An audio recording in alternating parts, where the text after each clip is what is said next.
মৰমৰ HSLC candidate সকল তোমালোকৰ কাৰণে এটা খুব ধুনিয়া মানে খুব মানে কম সময়ত গোটেই কেটা যাতে পোয়েম মই শিকাব পাৰো মেইন কনসেপ্ট কিটা দিব পাৰো তেনেকুৱা এটা ভিডিও লৈ আহিছো বহু ষ্টুডেন্টছে পোয়েম কিটাৰ হে মানে ধৰা ভালকে বুজি পোৱা নাই মই আগতে ভিডিও দিছো বেছি ভাগ কিটা পোয়েমৰ ওপৰত ইয়াতে মই তোমালোকক অকল সামাৰিখিনি মানে খুব থুলমূলকে কথাখিনি 20 মিনিটৰ ভিতৰত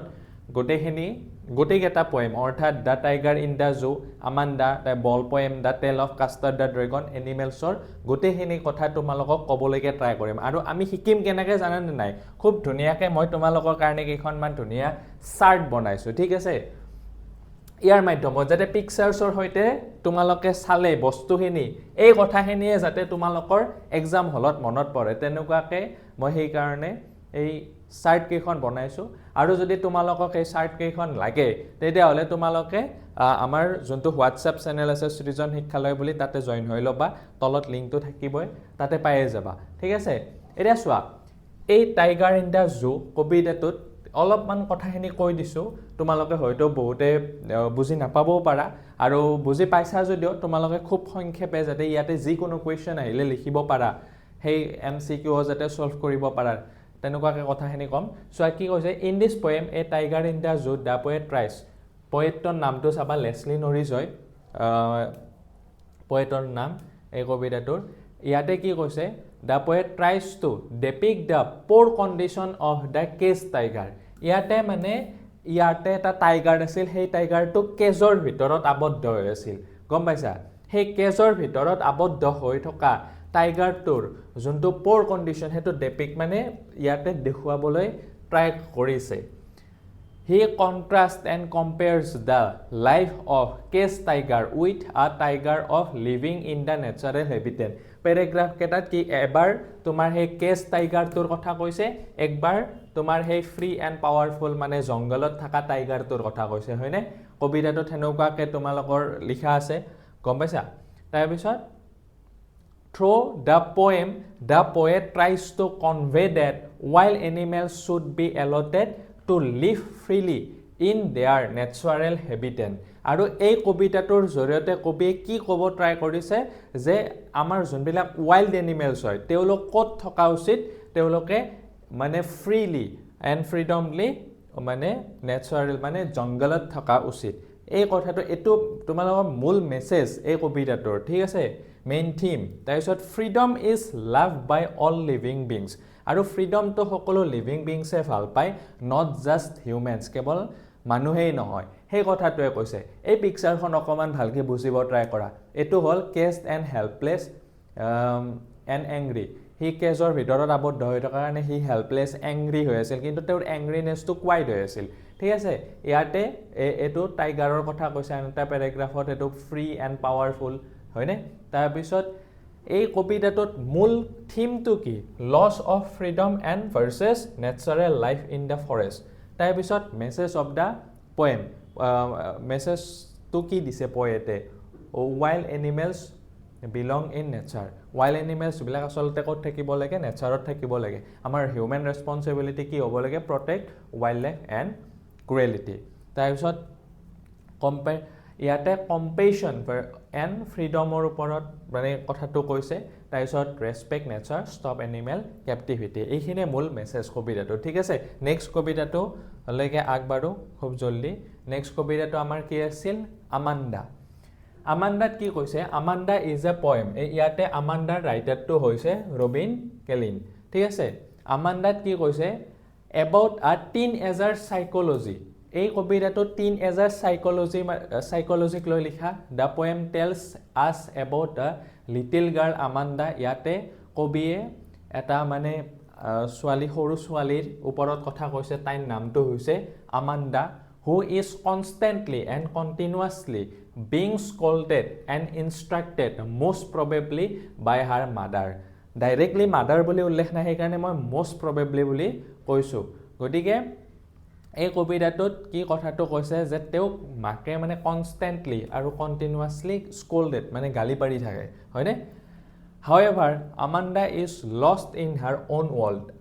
মানে তাই আৰু কিন্তু মাকে গালি দি থাকে কিন্তু তাই নিজৰ দুনিয়াখনত মানে হেৰাই যায় ঠিক আছে she is not paying attention to what her mother is saying আৰু তাই মাকে কি কৈ আছে হেতু কথাত attention নিদিয়ে ঠিক আছে the poem then points the parents must give some freedom and growing children আৰু এই কবিতাত কি কৈছে যে আমি পেৰেন্টছ বিলাকে আসলতে লৰা ছোৱালীক কি কৰিব লাগে অকমান ফ্ৰীডম দিব লাগে ঠিক আছে তাৰ পিছত constant scolding may adversely affect a child's development আৰু কনস্ট্যান্ট যদি গালি পাৰি থাকে এই কবিতাটোৰ মূল মেছেজে হেতু কনস্ট্যান্ট গালি পাৰি থাকিলে মানে লৰা ছোৱালীৰ গ্ৰোইং আপত অকমান বাধাৰ সৃষ্টি হয় এই পিকচাৰখন অকমান বুজিবলৈ ট্ৰাই কৰা সেন্ট্ৰেল থিমটো কি হয় ইয়াৰে loss of children freedom constant instruction and scolding মাকে তো গালি পাৰি আছে তাৰ পিছত তাই মানে ফ্ৰীডমটো মানে লস হৈ গৈছে চাইল্ডহুড ফ্ৰীডমটো তাৰ পিছত আমান্দাই আকৌ ইমেজিনেশন কৰি আছে কি তাই মানে দুনিয়াখনৰ পৰা মানে আতৰি গৈছে পলাইছে তাৰ পিছত তাই মানে অকমান এডাল্ট বিহেভিয়াৰ কৰিছে মানে তাই এগৰাকী জলপৰি হ'ব খুজিছে হয় নাই ইমেজিনেশন কৰিছে আৰু মেছেজটো কি আছে কবিতাটোৰ children need love and understanding love কৰিব তেওঁলোকক বুজি পাব লাগে গালি পাৰি থাকিলে নহয় main points Amanda is constantly nag মানে গালি পাৰি থকা and corrected by her mother হয়নে most probably mother তাৰপিছত she is told how to sit তাইক মানে কেনেকুৱাকৈ বহিব লাগে কি কৰিব লাগে অকমান মনত পৰিছে চাগে কবিতাটো তাৰপিছত কি খাব লাগে চকলেট যে খাব মানা কৰিছিল হয়নে এইবিলাক কথা কয় তাৰপিছত Amanda imagines being mermaid in the sea তাই ইমেজিন কৰে যে মই যদি জলপৰি হ'লোহেঁতেন তাৰপিছত she dreams of living an orphan তাই মানে অৰফেন হোৱাৰো সপোন দেখে মানে পিতৃ মাতৃ হাৰা মানে যেহেতু মাকে গালি পাৰি থাকে তাৰপিছত সি লংছ ফৰ পিচ এণ্ড ফ্ৰীডম তাই মানে পিচ আৰু ফ্ৰীডমটো মানে বিচাৰে তাৰপিছত ইয়াতে মানে কি কৈছে এডাল্ট অথৰিটি আৰু চাইল্ডহুড ইনকনচেন্সৰ মাজত মানে হেৰি হৈছে কণ্ট্ৰাষ্ট হৈছে তাৰপিছত মাদাৰ ৱৰিজ এবাউট ছ'চাইটিজ অপজিশ্যন কি লাষ্টত কয় নহয় যে মই তেওঁলোকেতো ক'ব মই তোমাক গালি দি থাকোঁ তাৰপিছত Amanda feels trapped by the constant nagging তাই মানে কনষ্টেণ্ট নেগিঙৰ দ্বাৰা ট্ৰেপড হৈছে মানে তাইক গালি পাৰি দি থাকে ওৱান লাইন মেছেজটো কি excessive control takes away children joy and freedom excessive যদি কণ্ট্ৰল কৰা হয় চাইল্ডৰ জয় আৰু ফ্ৰীডমটো গুচি যায় আমি নেক্সট কবিতাটোলৈকে আগবাঢ়িম নেক্সট কবিতাটো কি কৈছে দ্য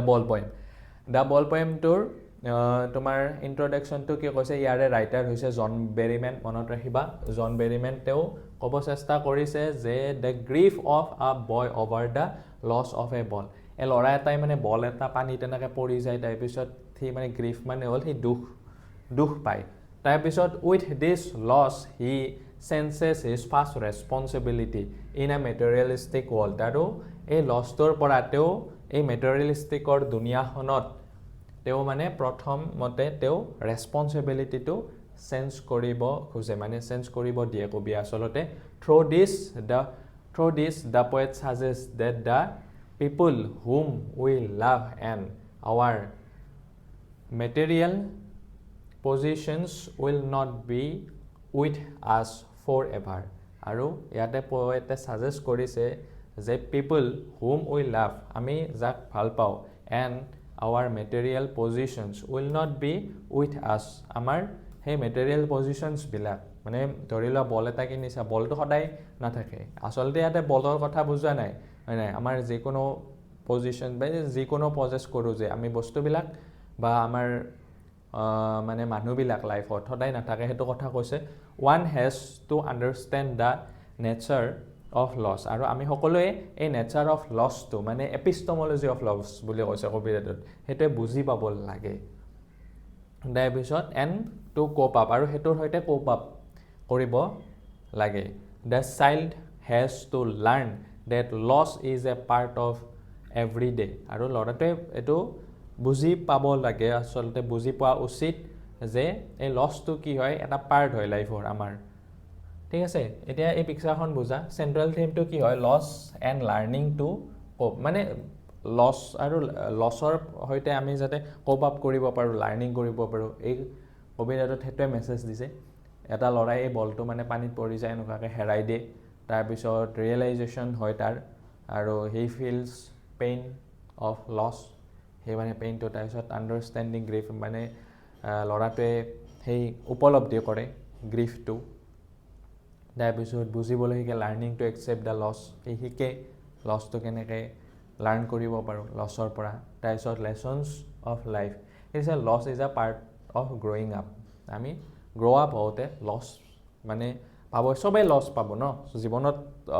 জীৱনত সকলোৱে লছ নাথাকাকৈ বা লছ নোপোৱাকৈ কোনো গ্ৰ' আপ হ'ব নোৱাৰে হয়নে নাই আমিতো লাইফত কিবা কিবি হেৰুৱামেই চব মানুহে আমাৰ লাইফত মানে এটা পাৰ্টৰ কাৰণে আহিব কোনো মানে পাৰ্মানেণ্টলি কোনো নাহে লাইফত সেই বস্তুটোৱে কবিতাটোত কৈছে তাৰপিছত learning to deal with loss তাৰপিছত একচেপ্টিং দ্য ৰিয়েলিটি আমি ৰিয়েলিটিটো একচেপ্ট কৰিব লাগিব সেইটো এপিষ্টমলজি অফ লছ বুলি কৈছে সেইটো ভালকৈ চাবা মিনিংটো কি হয় আৰু এই কবিতাটোৰ ওপৰত মই ভিডিঅ' বনাইছোঁ understanding the value of things and moving on in life আৰু আমি মুভ অন কৰিব লাগিব লাইফত ঠিক আছে এইখিনি মেইন বস্তু আছিল আৰু তোমালোকে যদি এই কবিতাকেইটাৰ যদি পয়েটিক ডিভাইচসমূহ জানিবলগীয়া ট্ৰাই কৰা পয়েটিক ডিভাইচৰ ওপৰত এটা এক্সট্ৰা ভিডিঅ' মোৰ বনোৱা আছে আৰু কবিতাকেইটা শিকাওঁতেও মই পয়েটিক ডিভাইচখিনি বুজাই দিছোঁ চাবা ভিডিঅ'টো ঠিক আছে তাৰপিছত এই কবিতাটো the tale of custard the dragon it is a funny poem এইটো বালাড হয় এইটো কথা মনত ৰাখিবা বালাড মানে কি ষ্টৰি কয় কবিতাৰ মাধ্যমেৰে that tells the story of a girl name Belinda ইয়াতে বেলিণ্ডা নামৰ এগৰাকী ছোৱালী আছিল তাইৰ 4টা পেজ আছিল আৰু পেজকেইটা এইকেইটা বেলিণ্ডাৰ কি পেজ আছিল এইটো বেলিণ্ডা হয় ঠিক আছে ডগ আছিল কেট আছিল মাউচ আছিল তাৰপিছত কাৱাৰ্ডলি ড্ৰেগন আছিল তাৰ নাম কাষ্টাৰ্ড আছিল ঠিক আছে the central character in the story is Belinda's pet dragon আৰু চেণ্ট্ৰেল যোনটো মুখ্য কেৰেক্টাৰ সেইটো হৈছে বেলিণ্ডাৰ সেই পেট ড্ৰেগনটো ঠিক আছে তাৰপিছত সি কাৱাৰ্ড আছিল মানে সি ভয়াতুৰ আছিল অলপমান তাৰপিছত however when a real danger comes এবাৰ যেতিয়া ৰিয়েল ডেঞ্জাৰ এটা আহি গ'ল পাইৰেটে যেতিয়া এটেক কৰিলে তেতিয়া কি হ'ল all the patch run away except the custard সকলো পলাই গ'ল ভাগি গ'ল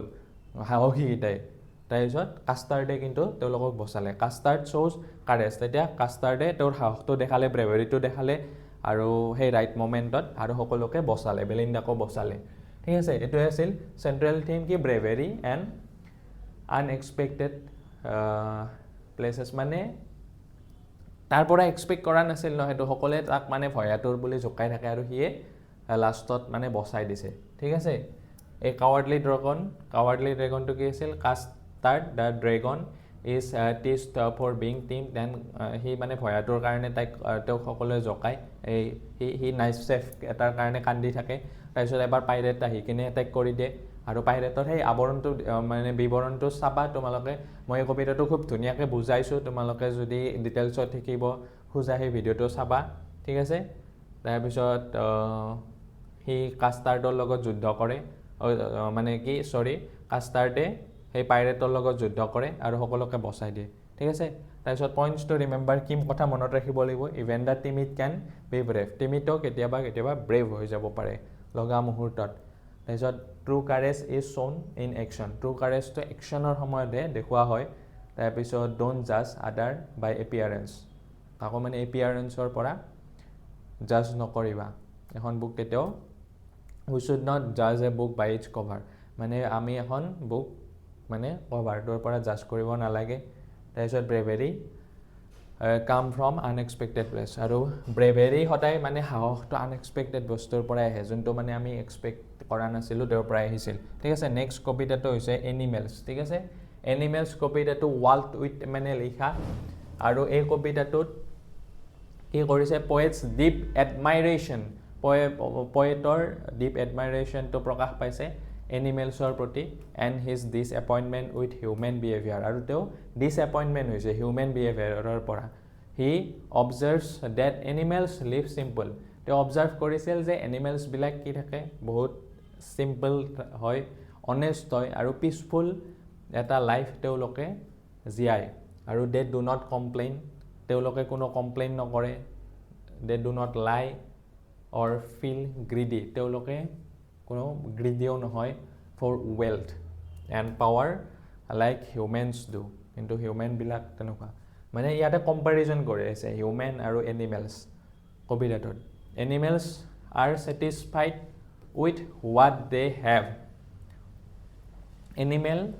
are satisfied তেওঁলোকে satisfied হয় এটা self contained বুলি কৈছে এনিমেলৰ মানে যি আছে সেইখিনিক লৈ তেওঁলোক সদা সন্তুষ্ট ঠিক আছে and live naturally without pride or jealousy তেওঁলোকে without pride আৰু jealousy মানে থাকে ঠিক আছে unlike humans say কি কৰে they do not follow false religions আৰু হিউম্যানৰ নিচিনা তেওঁলোকে false religious practices follow নকৰে আৰু feel guilty about their past deeds আৰু তেওঁলোকে মানে হিউম্যানস বিলাকে past মানে হেৰিক লৈ ডিচক লৈ মানে গিল্ট ফিল কৰি থাকে হে মই এটো কৰিব নালাগিছিল মোক ৰাতি কান্দি থাকে ওজাগৰে থাকে গমেছা এনিমেলস কিন্তু হেনেকুৱা নহয় through this poem Whitman suggests that human beings have lost their natural goodness and should learn values like simplicity আৰু মানুহে এটো সাজেষ্ট কৰিছে ওয়াল্ট হুইটম্যানে যে মানুহে তেওঁলোকৰ পৰা সেই যোনবিলাক ভ্যালু টোকেনস বুলি কৈছে এই কবিতাটোত এই ভ্যালুজ বিলাক আমি কি শিকিব লাগে ঠিক আছে সিম্পলিসিটি শিকিব লাগে আমি এনিমেলছৰ পৰা ট্ৰুথফুলনেস শিকিব লাগে and the contentment from animals মানে আমি কন্টেন্টমেন্ট মানে এই স্যাটিসফ্যাকশনটো শিকিব লাগে এনিমেলছৰ পৰা গতিকে সেন্ট্ৰাল থিমটো হৈছে simplicity innocence and natural goodness তাৰপিছত animals versus complexity তাৰপিছত hypocrisy of humans এটোৰ মাজত কম্পাৰিজন কৰিছে humans বিলাক কি হয় greedy হয় materialistic হয় তাৰপিছত complaining হয় কমপ্লেইন কৰি থাকে এনি টাইম অমুকটো কিয় কৰা তুমি dissatisfied হয় তাৰপিছত hypocritical হয় false হয় কিন্তু animals বিলাক কি হয় peaceful হয় content হয় honest হয় simple হয় free and greed and hypocrisy হয় মানে hypocrisy আৰু greedৰ পৰা তেওঁলোক মুক্ত থাকে ঠিক আছে এনিমেলস বিলাক তাৰপিছত qualities of animals বিলাক কৰ কি quality কৈছে কাম হয় content হয় তাৰপিছত they do not worship wealth তেওঁলোকে মানে wealthক মানে পূজা নকৰে হয়নে নাই এনিমেলস বিলাকে কি কিতাকো হিউম্যানস বিলাকে কৰে তাৰপিছত কোৱালিটি এন্ড অনেষ্টি কোৱালিটি তেওঁলোকৰ ইকুৱেলিটি থাকে অনেষ্টি থাকে তেওঁলোকৰ মানে কোনো ধনী দুখীয়া বা ওয়েলদি হেৰি নাই পৰ নাই তাৰপিছত ৰিমাইন্ডেড হিউম্যানস অফ লষ্ট এন্ড ভাৰ্চুস তাৰপিছত মেসেজ কি দিছে এই কবিতাটোত হিউম্যানস আৰ মেটেৰিয়েলিস্টিক এন্ড হাইপোক্ৰিটিক্যাল তাৰপিছত values of natural livings animals symbolize truth and simplicity animals are calm content and freedom from greed এটো কথা কৈছে animals বিলাক এই মানে তেওঁলোক কাম হয় কাম মানে হল শান্ত content হয় self content হয় আৰু free from greed তাৰপিছত the poet feels closer to animals আৰু poete মানে সেই কাৰণে animalsৰ প্ৰতি মানে তেওঁলোক animalsৰ প্ৰতি তেওঁৰ বেছি ভাল পোৱাটো আছে বেছি ক্লোজনেসটো আছে হিউম্যানছকে তাৰপিছত হিউম্যানস আৰ ক্ৰিটিসাইজ ফৰ মেটেৰিয়েলিজম এন্ড হাইপোক্ৰেসি আৰু তেও সমালোচনা কৰিছে এই হিউম্যানস বিলাক যে মানে ক্ৰিটিক্যাল হয় তেওঁলোকে মানে এনিমেলছৰ নিচিনা নহয় তেওঁলোকে মানে ক্ৰিটিক হয় আসলে আৰু লগতে তেওঁলোক মানে নিজৰ কন্ডিশনক লৈ মানে সদায় কান্দি থাকে স্যাটিসফাইড নহয় এইখিনি কথা আৰু মেইন ঠিক আছে গতিকে তোমালোকে চাৰ্ট কেখন চাই যাবা অকমান মানে এটা সেন্ট্ৰাল আইডিয়া এটা হ'ব তোমালোকৰ আৰু চাৰ্ট কেখন তোমালোকে আমাৰ WhatsApp চেনেলটোত পাই যাবা সৃজন শিক্ষালয় যদি জয়েন হোৱা নাই আজি হইলোৱা ইয়াতে তলত লিংকটো থাকিব ইয়াতে এই চাৰ্ট কেখন পাই যাবা ঠিক আছে গতিকে তোমালোকক ধন্যবাদ ভিডিওটো চোৱাৰ কাৰণে আৰু মোৰ পিছত পৰীক্ষা যোৱাৰ পিছত এই চেনেলটো ফলো কৰি দিবা তোমালোকে ইয়াতে মই স্পোকেন ইংলিশ শিকাও এমবি একাডেমি বুলি আছে এমবি একাডেমি অফ ইংলিশ গোটেই হোৱাটছআপ তাৰ পিছত তোমাৰ ইনষ্টাগ্ৰাম আৰু ইউটিউবত মই দি থাকো কন্টেন্ট বাকি তোমালোকৰ পৰীক্ষা খুব ভাল হওক তাকে আশা কৰিছো আৰু তোমালোকে কিহৰ ওপৰত ডাউট আছে এই কেদিনৰ ভিতৰতে তোমাক একদম পৰীক্ষালৈকে কম সময় আছে মাত্ৰ 18 দিনমান আছে গতিকে কি ভিডিঅ' লাগে এই সপ্তাহটোৰ ভিতৰতে জনোৱা কিবা যদি ডাউট আছে মোক সোধা তাৰপিছত তোমালোকে ইয়াতে কমেণ্টত তোমালোকে যি ডাউট আছে একদম কৈ দিলে হ'ল মই তোমালোকক ৰিপ্লাই কৰিম তোমালোকৰ প্ৰব্লেমসমূহ বুজিবলৈকে ট্ৰাই কৰিম ভিডিঅ'টো চোৱাৰ বাবে ধন্যবাদ বেষ্ট অফ লাক